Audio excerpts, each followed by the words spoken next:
নবী করিম সাল্লাল্লাহু আলাইহি সাল্লাম ইন্তেকালের 5 দিন আগে থেকে জ্বরাক্রান্ত হলেন, রোগাক্রান্ত হলেন, জ্বরে আর মাথার যন্ত্রণায় অস্থির হয়ে যেতে লাগলেন, বেহুশ হন আবার হুশ হন। যেদিন তিনি ইন্তেকাল করবেন তার আগের দিনেও তিনি জোহরের নামাজ পড়ার জন্য সাহাবীদের কাঁধের উপরে ভর দিয়ে নামাজ পড়তে গেছেন, পা উঁচু করে নিতে পারেন নাই, পা টেনে টেনে নিয়েছেন। তিনি সেখানে খুতবা দিলেন, বললেন, ও আমার উম্মতেরা, এই পৃথিবীতে আল্লাহ রাব্বুল আলামিন তার এক বান্দাকে পৃথিবীর সব জাগতিক সম্পদ দিতে চেয়েছিলেন, কিন্তু সেই বান্দা সব জাগতিক সম্পদকে উপেক্ষা করে আল্লাহর সঙ্গে দিদার করা বেশি পছন্দ করেছেন। কেউ কিছুই বুঝলো না। হযরত আবু বকর রাদিয়াল্লাহু তাআলা আনহু খুব কাঁদতে লাগলেন। তিনি বুঝতে পেরেছেন যে এই পৃথিবীতে সমস্ত সম্পদ দিতে চেয়েছিলেন আল্লাহ যাকে, তার নাম বিশ্বনবী। তিনি সবগুলি উপেক্ষা করে আল্লাহর সঙ্গে দিদার করা বেশি পছন্দ করেছেন। আমরা অতি তাড়াতাড়ি নবীজি থেকে নবীর এতিম হয়ে যাব। পরের দিন ইশার নামাজের রক্ত হলো, আযান হয়ে গেল, মসজিদে মুসল্লিরা ভরে গেছে, সাহাবায়ে কেরাম সব এসে গেছেন। হুজুরের জন্য বহুক্ষণ অপেক্ষা করার পর হযরতে আবু বকর রাদিয়াল্লাহু তাআলা আনহু তিনি ইমামতির জায়গায় দাঁড়ায় গেছেন। নবীজি বেহুশ অবস্থায় ছিলেন ঘরের মধ্যে। হুশ আসার পর তিনি হযরত আয়েশাকে বললেন, আয়েশা, মসজিদে নববীতে এখন কি হতেছে? তিনি বললেন, নামাজ হচ্ছে, লোকেরা আপনার অপেক্ষা করেছে, কিন্তু আপনাকে না পাইয়া দীর্ঘক্ষণ অপেক্ষা করার পর আপনাকে না পেয়ে আমার বাবার ইমামতিতে তারা নামাজ পড়তেছে, কিন্তু মুসল্লিদের মধ্যে কান্নার রোল পড়ে গিয়েছে। তাদের ধারণা হয়েছে নবীজির জায়নামাজে যখন হযরত আবু বকর দাঁড়ায় গেছে, নবীজির পিছনে নামাজ পড়া আর আমাদের কিসমতে হবে না। নবীজি বলছেন, আয়েশা রে, মসজিদে নববীর দিকের দরজাটা খুলে দাও, আমি নামাজের দৃশ্য দেখতে চাই। দরজা খুলে দেওয়া হলো। নবীজি কোন রকম মাথা উঁচু করে মসজিদে নববীতে নামাজের দৃশ্য নিজে অবলোকন করে আবার শুয়ে পড়লেন। হযরত আয়েশা লক্ষ্য করে দেখেন নবীজির চোখের পানি দিয়ে কোনা দিয়া পানি বেয়ে বেয়ে পড়ছে। হযরত আয়েশা প্রশ্ন করলেন, ইয়া রাসূলুল্লাহ, নামাজের দৃশ্য দেখি কাঁদছেন কেন? হুজুর বলেন, আয়েশা রে, এটা কোনো দুঃখের পানি নয়, আমি কাঁদতেছি এই জন্যে, এই নামাজের জামাত কায়েমের জন্য তায়েফের ময়দানে অনেক রক্ত ঝরেছে, আবার উহুদের ময়দানে দান দান শহীদ হয়েছে, সাহাবায়ে কেরাম জীবন দিয়েছে। আজ আমি দেখতে পেলাম আমার উম্মতেরা জামাতে নামাজ পড়ছে। আমার ধারণা হলো ভবিষ্যতে কিয়ামত পর্যন্ত আমার উম্মতেরা এইভাবে জামাত বন্দী হয়ে নামাজ আদায় করবে। নবীজি আবার বেহুশ হয়ে পড়লেন। মসজিদে নববী থেকে আজ আর কেউ বাড়ি যায় না, সবাই কান্দে। আজ রাত বোধহয় নবীজি কাটাবেন না। মেয়েরা কাঁদতেছে, সাহাবায়ে কেরাম কাঁদতেছেন, আজওয়াজে মুতাহারাত তারা কাঁদতেছেন। নবীজির আবার হুঁশ হলো, তাকায় দেখেন ঘরের মধ্যে কান্নাকাটি, মসজিদে নববীতে কান্নাকাটি। সব থেকে বেশি কাঁদতেছেন মা ফাতেমা। নবীজি হযরত ফাতেমার কান্না দেখে ইশারা করলেন, কাছে আয়। হযরত ফাতেমা রাসূলের কাছে গেলেন। নবীজি কানে কানে কি যেন বললেন, কান্নাটা বন্ধ হয়ে গেল। হযরত আয়েশা জিজ্ঞেস করলেন, মা, তোমার আব্বা তোমার কানে কি বললো আর কান্না বন্ধ হয়ে গেল? হযরত ফাতেমা বলে, আম্মাজি, আমার আব্বা আমাকে বললেন, মা ফাতিমা, তোমার কান্না আমার বরদাস্ত হয় না, কেঁদো না, আমি মৃত্যুর পরে সকলের আগে তোমার সাথে আমার দেখা হয়ে যাবে। হযরত ফাতেমা বলছেন, আম্মাজি, আমি বুঝতে পেরেছি আমার আব্বার এই কথার অর্থ কি। নবীজির ইন্তেকালের পরে আত্মীয় স্বজনের মধ্যে সবার আগে আমার মৃত্যু হবে আর আমার পিতার সাথে আমি মিলিত হতে পারবো। রাত যখন শেষ হয়ে এলো, নবীজির হুঁশ হয়েছে, তাকায় দেখেন হযরত জিবরাইল দাঁড়ানো। হযরত জিবরাইল নবীজির চেহারা মোবারকের দিকে তাকায় বলেন, আসসালামু আলাইকা ইয়া রাসূলুল্লাহ, আল্লাহ আপনাকে সালাম বলেছেন, আর আল্লাহ পাক জানতে চেয়েছেন আপনার মুখে আপনি কেমন আছেন। আল্লাহ জানেন আপনার অবস্থা কি, তারপরেও আপনার মুখে শুনতে চেয়েছেন আপনি কেমন আছেন। নবীজি বলছেন, জিবরাইল, বড় কষ্টে আছি, বড়ই যন্ত্রণা, বড়ই কষ্ট। হযরত জিবরাইল বলছেন, ইয়া রাসূলুল্লাহ, আজকে এক নতুন ফেরেশতা আমি সাথে করে নিয়ে এসেছি।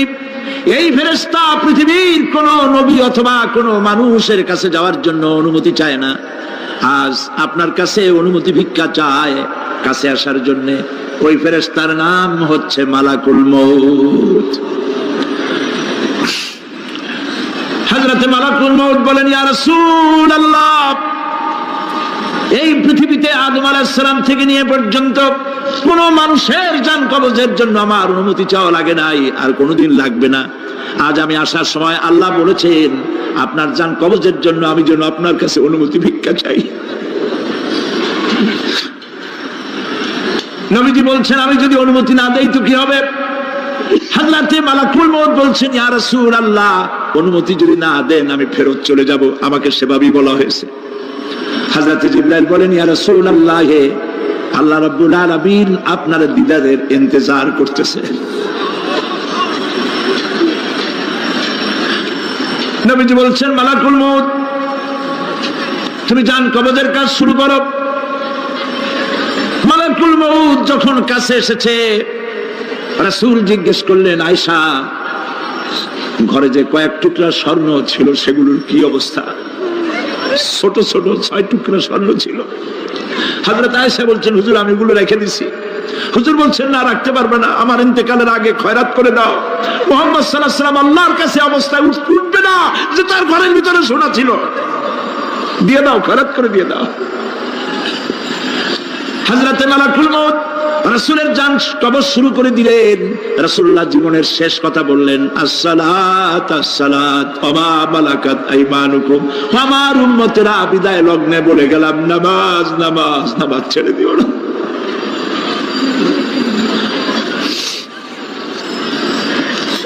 প্রিয় ভাইরা, নবী করিম সাল্লাল্লাহু আলাইহি ওয়াসাল্লাম জীবনের শেষ কথা বলে গেছেন নামাজ। সেই নামাজে আমাদের যত সব অবহেলা। স্ত্রীকে নামাজ পড়ান, বউকে নামাজ পড়ান, ছেলে মেয়েকে নামাজ পড়ান। দোকানদার ভাইরা যখন আজান হয়ে যাবে দোকান বন্ধ করে দেন। আপনি আপনার কর্মচারীরা নামাজ পড়তে যান। যতটুকু সময় নামাজ পড়তে গেছে এই সময় বিক্রি করলে যা লাভ হইতো এরপরে বিক্রি করলে আল্লাহ 10 গুণ বেশি বরকত দিতে পারেন। পারেন কিনা? পারেন কিনা? আল্লাহর বিশ্বাস করেন, আল্লাহ আপনার বরকত দিবে। আপনার কর্মচারী, দোকানদারে, বাড়ি ঘরে স্ত্রী পুত্র পরিজন যারা আছে সবাইকে নামাজি বানাবার জন্য চেষ্টা করেন। নামাজ রোজা ইত্যাদি করুন। মিথ্যা বলবেন না, ওজনে কম দিবেন না, খাদ্যে ভেজাল দিবেন না, ঘুষ খাবেন না, ঘুষ দিবেন না, মানুষের উপর অত্যাচার করবেন না, কাউকে কষ্ট দিবেন না। মানুষ যেন আপনার ব্যবহারে কষ্ট না পায়। আল্লাহ পাক বলেছেন, ওয়াকুলু লিন-নাসি হুসনা, মানুষের সাথে সুন্দর সুন্দর কথা কও। নবী করিম সাল্লাল্লাহু আলাইহি ওয়াসাল্লাম বলেছেন, মানুষের সাথে যদি হাসি মুখে কথা বলো একটা সদকা দেওয়ার সমান সওয়াব হয়ে যাবে। মানুষকে ভালোবাসো, গরিবদের ভালোবাসো, তাদের অর্থ করি দাও, পয়সা করি দাও, তোমার যা আছে দিতে থাকো। কুয়ার পানি যত উঠাবেন তত কুয়ার পানি ভালো থাকবে, আর পানি উঠাবেন না কুয়ার পানি পচে যাবে। এই জন্য আল্লাহর রাস্তায় পয়সা যত ইনকাম হচ্ছে খরচ করতে থাকেন, আল্লাহ পাক দিতে থাকবেন। আল্লাহ পাক বলেছেন যে সদকার মালকে আল্লাহ বৃদ্ধি করে দেন, আর দান সদকা যারা করে না, যাকাত দেয় না, তাদের মালকে আল্লাহ ধ্বংস করে দেন, হালাক করে দেন। এগুলোর দাম নাই, অশান্তি বাড়বে। বউ কথা শুনবে না, সন্তানাদি কথা শুনবে না, মামলা মোকদ্দমা, অশান্তি আর অশান্তি। আর আল্লাহর পথে থাকুন, আল্লাহ শান্তি বাড়ায় দেবেন। আমরা বলি আমিন। প্রিয় ভাই সব, আমি কিছু আলোচনা আজকে আল্লাহ পাক যা করাইছেন এগুলি যেন আল্লাহ আমারে আমল করার তৌফিক দেন। আমি মাঝে মধ্যে ভয় পাই, একদিন তো এই খবর নিশ্চয়ই হবে যে সাইদি বিদায় হয়ে গেছে। সেদিন খালি হাতে যেন আল্লাহর কাছে না যাই, আমি যেন আসামি না হই যে আমি যা বলছি মানুষকে 40 বছর একটানা যা বললাম আমি নিজে আমল করতে পারি নাই। এরকম ভিক্ষুক যেন আমি না হই, আমি যা মানুষকে বলেছি আমি যেন তা আমল করতে পারি। আমি আপনাদের কাছে দোয়া চাই। আমরা কেউ বাঁচবো না, এই যে দেখা হলো আবার দেখা নাও হইতে পারে। সেই জন্য আমরা আমাদের জীবনকে যেন তৈরি করি। আপনারা কোরআন শরীফ পড়ুন, দিন শিখুন, ঈমান শিখুন, ভালো থাকুন, ভালো হয়ে চলুন। আল্লাহ রাব্বুল আলামিন পরীক্ষার জন্য আমাদেরকে এই ময়দানে ছেড়ে দিয়েছেন। প্রশ্ন কি হবে আল্লাহ সব বলে দিয়েছেন। প্রশ্ন কি হবে? তোমার যৌবন, এ ব্যাপারে প্রশ্ন করা হবে। কোন পথে ইনকাম করেছো প্রশ্ন করা হবে। কোন পথে খরচ করেছো প্রশ্ন করা হবে। দ্বীনের ইলম যতটুকু হাসিল করেছিলে তার কতটুকু নিজে পালন করেছো। আর দ্বীনের দাওয়াত কতটুকুন মানুষের কাছে পৌঁছায়ছো। প্রত্যেকটি ব্যাপারে কিয়ামতে আল্লাহর কাছে জবাব দিতে হবে। এই জন্য কবি বলছেন, আমল সে জিন্দগি बनती है ये जन्नत भी व जहन्नम भी ये खाके अपनी फितरत है ना नारी ना नूरी। মানুষের জীবন আমল দিয়ে গঠন হয়, আমল দিয়ে জীবন গড়ে, নইলে এই মাটির তৈরি দেহ জান্নাত আর জাহান্নামের কিছু দিয়ে তৈরি হয় নাই। আপনি ইচ্ছে করলে দেহটাকে জাহান্নামের জন্য উপযোগী করতে পারেন, ইচ্ছে করলে দেহটাকে জান্নাতের জন্য উপযোগী করতে পারেন। এটি আপনার ইখতিয়ারে আল্লাহ দিয়েছেন। হযরতে হাজরা প্রশ্ন করলেন, ইব্রাহিম, পানি নাই, খাবার নাই, মানুষ নাই, ঘর নাই, বাড়ি নাই, মরুভূমির ভিতরে আমাকে আর আমার বাচ্চারে ফেলে রেখে যাচ্ছ কেন? কোনো জবাব নাই। দুইবার তিনবার প্রশ্ন করলেন। এরপরে তিনি আবার প্রশ্ন করলেন, বললেন, ইব্রাহিম, এটা কি আল্লাহর হুকুম নাকি? হযরত ইব্রাহিম আলাইহিস সালাম নিজের কলিজার টুকরা সন্তান আর বিবিকে রেখে যেতেছেন ভারাক্রান্ত মন নিয়ে। তিনি আকাশের দিকে আঙ্গুল উঁচু করে দেখালেন। হযরত হাজরা বুঝলেন ইনি তো আল্লাহর পয়গম্বর, আমার কোন অপরাধে এভাবে ফেলে যাওয়ার কথা নয়। তিনি বুঝলেন এটা আল্লাহর হুকুম। হযরতে হাজরা বললেন, ইব্রাহিম রে, নিশ্চিন্ত মনে বাড়ি ফিরে যাও, আমার মনে কোনো চিন্তা নাই, কোনো পেরেশানি আর এখন নাই। আল্লাহর হুকুমে যদি আমাকে মরুভূমির ভিতরে ফেলে যেয়ে থাকো, তাহলে আমি ওই আল্লাহর প্রতি এতটা ভরসা রাখি যে এই মরুভূমির ভিতরে জল পানি শূন্য, খাদ্য শূন্য জায়গায় আমি আমার বাচ্চাকে আল্লাহ রব্বুল আলামিন না খাওয়াইয়া মারবেন না। দ্বিতীয় পরীক্ষায় পাশ করল। 3 নম্বরে পরীক্ষা হলো, সন্তান বড় হয়ে গেছে, বুদ্ধি হয়েছে, দৌড়াতে পারে। আল্লাহ রাব্বুল আলামিন হুকুম করলেন, ছেলেকে জবাহ করো। কত বড় আগুনের পরীক্ষা! কোরআন শরীফ বলছে, হযরত ইব্রাহিম আলাইহিস সালাম নিজের ছেলেকে ডেকে নিয়ে বললেন, ইয়া বুনাইয়া ইন্নী আরা ফিল মানামি আন্নী আযবাহুক ফানজুর মাযা তারা। হে আমার কলিজার টুকরা সন্তান, আমি স্বপ্নে দেখেছি যেন আমি তোমাকে জবাহ করতেছি, তোমার রায় কি, তোমার মত কি, আমারে শোনাও। ছেলে পয়গম্বর, ছেলে তার জবাবে বললেন, ইয়া আবাতি ফাআল মা তু'মার সাতাজিদুনি ইনশাআল্লাহু মিনাস সাবিরিন। হে আমার আব্বাজান, আপনি যে ব্যাপারে স্বপ্নের ভিতরে আদিষ্ট হয়েছেন আপনি তা কার্যকরী করুন। আমাকে এতটুকু অধৈর্যের মধ্যে পাবেন না, আমাকে ধৈর্যশীলদের মধ্যে পাবেন। আমারে আপনি আল্লাহর হুকুম পালন করেন। আল্লাহ পাক শোনাচ্ছেন, ফালাম্মা আসলামা ওয়া তাল্লাহু লিল জাবিন। পিতা পুত্র দুজনই রাজি হয়ে গেল। পিতা তার ছেলেকে কাঁধ করে গলার উপরে ছুরি ধরেছেন। আল্লাহ রাব্বুল আলামিন ইসমাইল জবাহ হোক, এটা আল্লাহ চান নাই, আল্লাহ চেয়েছেন পরীক্ষা করতে। পরীক্ষায় ইব্রাহিম পাস হয়ে গেলেন। আল্লাহ পাক বলছেন, ওয়ানাদাইনাহু আইয়া ইব্রাহিম ক্বাদ সাদ্দাকতার রুইয়া ইন্না কাযালিকা নাজজিল মুহসিনিন। আমি ইব্রাহিমকে ডেকে বললাম, ইব্রাহিম, তুমি তোমার স্বপ্নকে বাস্তবে রূপ দিয়েছো, আর এভাবে করি আমি মুহসিনদেরকে পুরস্কৃত করে থাকি। আল্লাহ পাক খুশি হলেন। আল্লাহ পাক বললেন, ইন্না হাযা লাবালাউল মুবিন। নিঃসন্দেহে এটি একটি বিরাট পরীক্ষা ছিল। ঠিক কি না? আল্লাহ নিজে বলছেন এটা একটি বিরাট পরীক্ষা, আজিম ইমতিহান। সে ইমতিহানে তিনি পাশ করলেন। পরীক্ষায় উত্তীর্ণ হওয়ার জন্য রব্বুল আলামিন পুরস্কার দিয়া দিলেন। আল্লাহ পাক বললেন, সালামুন আলা ইব্রাহিম। পড়েন সবাই, সালামুন আলা ইব্রাহিম। ইব্রাহিমের প্রতি আল্লাহ পাক বললেন, ইব্রাহিমের প্রতি সালাম রইল। সুবহানাল্লাহি ওয়া বিহামদিহি। হযরত ঈসা আলাইহিস সালামকে খ্রিস্টানেরা তারা বলেছে, وقالت النصارى المسيح ابن الله। মসিহ হচ্ছে কার ছেলে? নাউযুবিল্লাহ। বলেন সবাই নাউযুবিল্লাহ। তাকে যখন আল্লাহর ছেলে বলা হলো, আল্লাহর পুত্র বলা হলো, রব্বুল আলামিন তার জবাবে বললেন, ইন হুয়া ইল্লা আবদুন আনআমনা আলাইহি। তিনি তো একজন বান্দা, তিনি আমার বান্দা ছাড়া আর কিছুই নন। আমি তার প্রতি অনুগ্রহ করেছি। বান্দা, আমার বান্দা। আল্লাহ পাকের বান্দা হওয়ার ব্যাপারে কোন মানুষের লজ্জা থাকার কথা নয়। এমনকি আল্লাহ পাক ঈসা আলাইহিস সালাম সম্পর্কে বলছেন, লা ইয়াস্তানকিফাল মাসীহু আইয়াকুনা আবদান লিল্লাহি ওয়ালাল মালাইকাতুল মুকাররাবুন। মসিহ আল্লাহর বান্দা, তাতে কখনো বিন্দুমাত্র লজ্জা তিনি পোষণ করেন নাই যে আমি আল্লাহর বান্দা, আল্লাহর গোলাম। এটা একটা কথা হইল? এরকম লজ্জা তিনি পোষণ করেনি। এমনকি তার নিকটবর্তী ফেরেশতা যারা, তারাও আল্লাহর বান্দা, গোলাম হওয়ার জন্য তাদের ভিতরে কোনো লজ্জা নাই।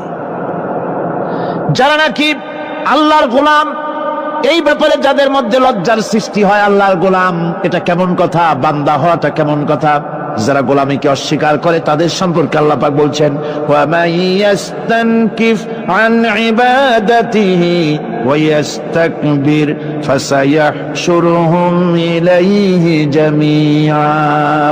কেউ যদি আল্লাহর বন্দেগী করার ব্যাপারে লজ্জা পোষণ করে, যদি লজ্জার কারণ মনে করে, অহংকার করে, গৌরব করে, তাহলে তারা পালাবে কোথায়, যাবে কোথায়? আমি কিয়ামতের দিন সবগুলিকে এক জায়গায় করে ফেলবো। সুতরাং আল্লাহ পাকের গোলামিতে আল্লাহ যে বান্দা বলে যখন ডাকেন, লজ্জার কোনো কারণ নাই। অহংকার যে করবে সে নিজেকে ধ্বংস করবে। আল্লাহ পাক সব নবীদেরকে নিজের বান্দা বলেছেন। নবীরা কি? আল্লাহ পাকের বান্দা। হযরত ইউসুফ আলাইহিস সালাম সম্পর্কে আল্লাহ পাক বলছেন, কাযালিকা লিনাসরিফা আনহু আস-সুআ ওয়াল ফাহশা ইন্নাহু মিন ইবাদিনাল মুখলাসিন।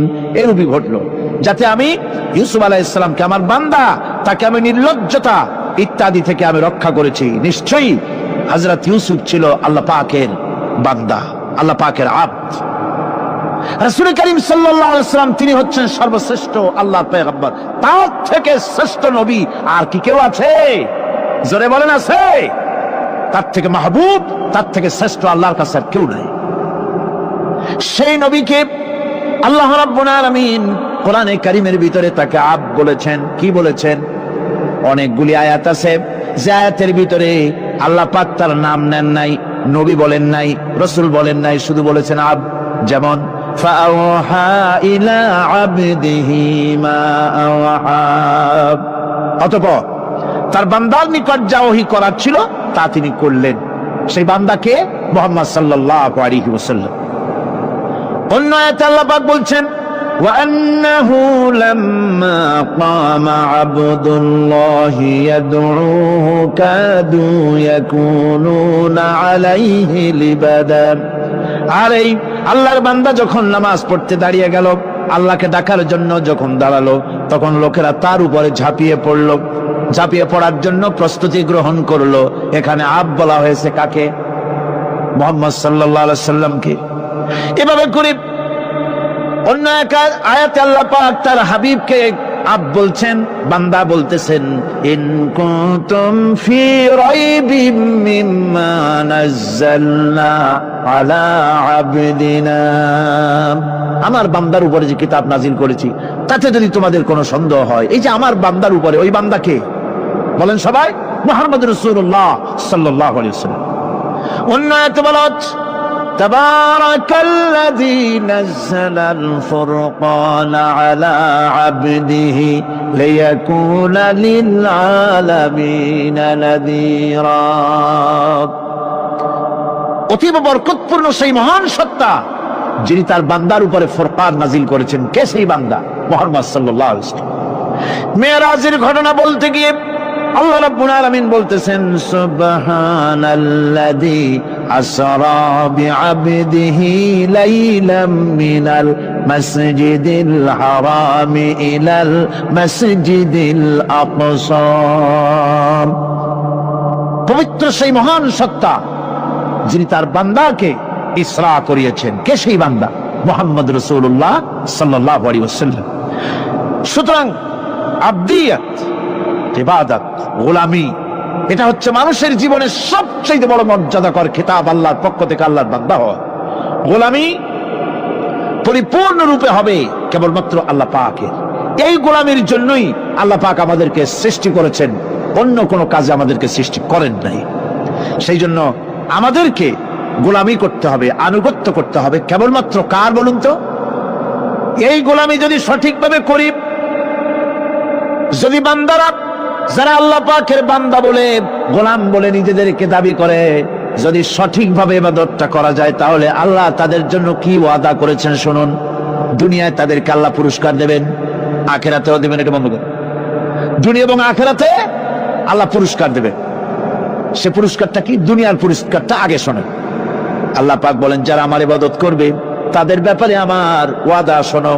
ওয়াদাল্লাহুল্লাযীনা আমানু ওয়া আমিলুস সালিহাতি লায়াস্তাখলিফান্নাহুম ফিল আরদি কামাস্তাখলাফাল্লাযীনা মিন ক্বাবলিহিম।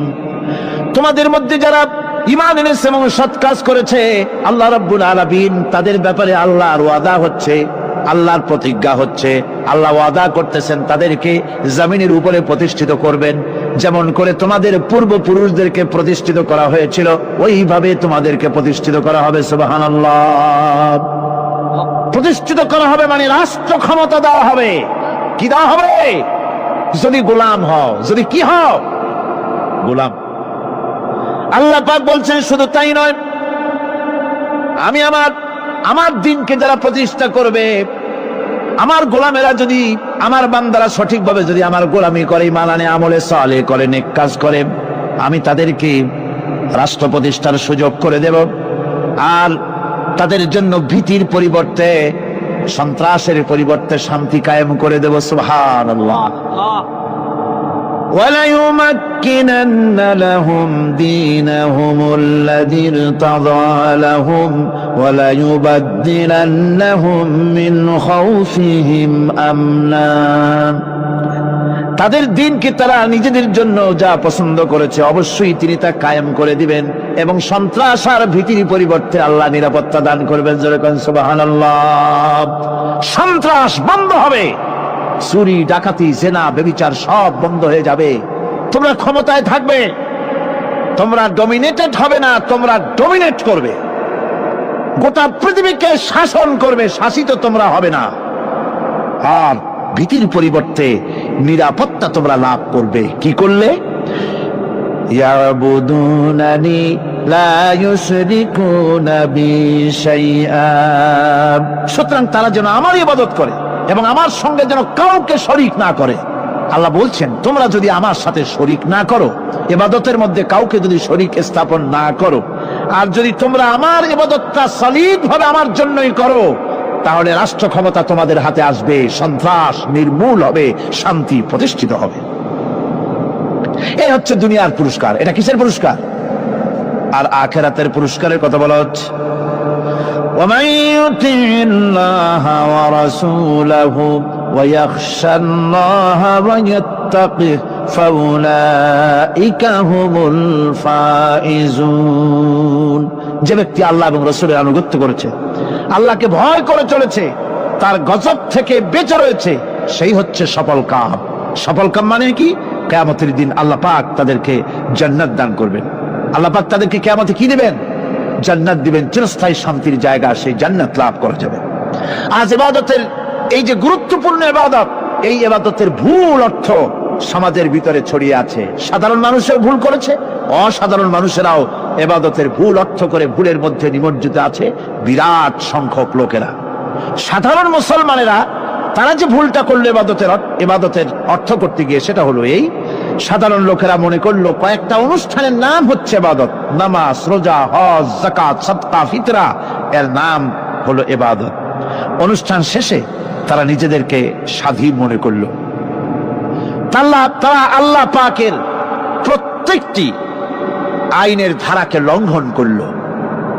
বছরে একবার রোজা রেখে, বছরে 1 মাস রোজা রেখে মনে করলো ইবাদত শেষ।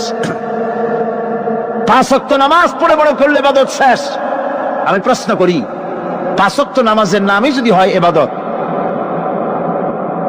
5 ওয়াক্ত নামাজের নামই ইবাদত, এটাই যদি হয় তাহলে 5 ওয়াক্ত নামাজ পড়তে সময় লাগে কত? উজু টুজু করে বড় জোর 1-1.5 ঘন্টা সময় লাগে 5 ওয়াক্ত নামাজ পড়তে। তো এর নাম যদি হয় ইবাদত, তার অর্থ কি দাঁড়াবে?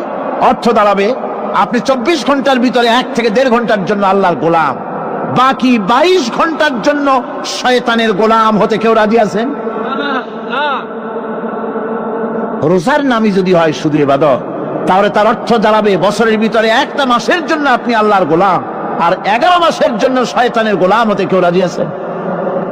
তাহলে বিষয়টা কি? বিষয়টা হচ্ছে নামাজ, রোজা, হজ, যাকাতি শুধুমাত্র ইবাদত নয়, আনুষ্ঠানিক ইবাদত তো বটেই, কম্পালসারি ইবাদত তো বটেই, কিন্তু শুধুমাত্র নামাজ, রোজা, হজ, যাকাত ইবাদত শুধুমাত্র নয়, এগুলি হচ্ছে ইবাদতের পার্ট, ইবাদতের অংশ। বরং জীবনের সব ক্ষেত্রে আল্লাহর হুকুমকে মানার নামই হচ্ছে, ভাইরা আমার, একদিকে নামাজ রোজা করছে, অন্যদিকে আল্লাহর আইনের প্রতিটি ধারাকে লঙ্ঘন করে চলছে, মিথ্যা ওয়াদা করে, মিথ্যা কথা বলে, সুদ খায়, ঘুষ খায়, জেনা করে, এরপরে অন্যের হক নষ্ট করে, প্রতিবেশীর হক নষ্ট করে, হারাম মাল খায়, হকদারের হক নষ্ট করে, প্রতিবেশীর হক নষ্ট করে, জিন্দা মুর্দা মানুষকে নিজের জন্য শক্তিধর বলে মনে করে, এক টুকরা রুটির জন্য অথবা 1 ফোঁটা 1 ঘটি পানির জন্য কাফেরের কাছে হাত পেতে দাঁড়ায় থাকে। এই যদি অবস্থা হয়, এটাই যদি হয় ঈমান, আর এটার নামে যদি ইবাদত হয়, তাহলে এই পৃথিবীর মুসলমানের আজ লাঞ্ছিত কেন? আল্লাহর ওয়াদা কি মিথ্যা? নাউযুবিল্লাহি মিন যালিক। আমাদের ইবাদত যদি ঠিক হয়, যদি সত্যিকারের ইবাদত যদি আমরা করে থাকি, তাহলে ক্ষমতায় ইমানদারেরা নাই কেন? বিশ্বজুড়ে মুসলমানেরা লাঞ্ছিত কেন? তাহলে বুঝতে হবে ইবাদতের মধ্যে বিরাট গরমিল করে ফেলেছি, ঠিক কিনা? লক্ষ্য করুন, সেই লোকটা হজ করতেছে, উমরা করতেছে, নামাজ পড়তেছে, মসজিদ মাদ্রাসায় চাঁদা দিতেছে, ওই লোকটি আবার ব্যাংকের থেকে সুদের টাকা নিয়ে ব্যবসা চালাইতেছে। ব্যবসা ঠিক রাখার জন্য, ইনকাম ট্যাক্স ফাঁকি দেওয়ার জন্য ব্যবসায়ীরা 2 ধরনের 3 ধরনের খাতা মেনটেন করছে। কথা ঠিক কিনা? মিথ্যা কথা বলছে, ঘুষ দিতেছে, বেশি করে বিদ্যুতের বিল যাতে না আসে সেজন্য যারা বিদ্যুৎ লাইনে আছে তাদেরকে পয়সা দিয়ে ম্যানেজ করতেছে, ঠিক কিনা? আমি পার্লামেন্টে বলেছি বিদ্যুৎ বাইরের থেকে আনতে হবে না, ঘুরে ঘুরে আবার বিদ্যুতের কথা আসে। বিদ্যুৎ আনা লাগবে না, কারণ আমার দেশের চাহিদা হচ্ছে 2500 মেগাওয়াট, সেখানে 1800 মেগাওয়াট আমাদের আছে। আরেকদিকে 4টা বিদ্যুৎ প্রকল্প বন্ধ হয়ে আছে। ওই 4টি বন্ধ হওয়া প্রকল্প যদি চালু করা যায়, তাহলে 2900 মেগাওয়াট বিদ্যুৎ উৎপাদিত হতে পারে বলে বিশেষজ্ঞরা বলেছেন। তাহলে আমাদের উদ্বৃত্ত 400 মেগাওয়াট থেকে যাবে। এইটাকে বাইরের থেকে আনার কোনো দরকার নাই। বিদ্যুতের অপচয় বন্ধ করুন, বিদ্যুতের চুরি বন্ধ করেন। মিল কল কারখানা যাদের আছে, লক্ষ লক্ষ টাকা বিদ্যুৎ বিল হয়, কিন্তু লাইনম্যানদের সঙ্গে ম্যানেজ করে গভর্নমেন্টকে ফাঁকি দেওয়া হচ্ছে, ঠিক কিনা? তোমার নামাজের দাম কি? তোমার হজের 7 পয়সা দাম নাই। তুমি রাষ্ট্রকে ফাঁকি দিয়েছ, তুমি জনগণকে ফাঁকি দিয়েছ, তুমি দেশের শত্রু। টেলিফোনের বিল 1000 হাজার টাকা, লাখ টাকার বেশি বিল হয়, লাইনম্যানের সঙ্গে ম্যানেজ করে 500, 700, 2000 টাকা দিয়ে সারিয়ে দেয়, ঠিক কিনা? এরা জাতির শত্রু, দেশের শত্রু। এদেরকে ফায়ারিং স্কোয়াডে নিয়ে ক্রাশ ফায়ার করে উড়ায় দেওয়া উচিত। এরা দেশের দুশ্মন। আজ সিস্টেম লসের নাম দিয়া বিদ্যুৎ চুরির আরেক ব্যবস্থা করা হয়েছে।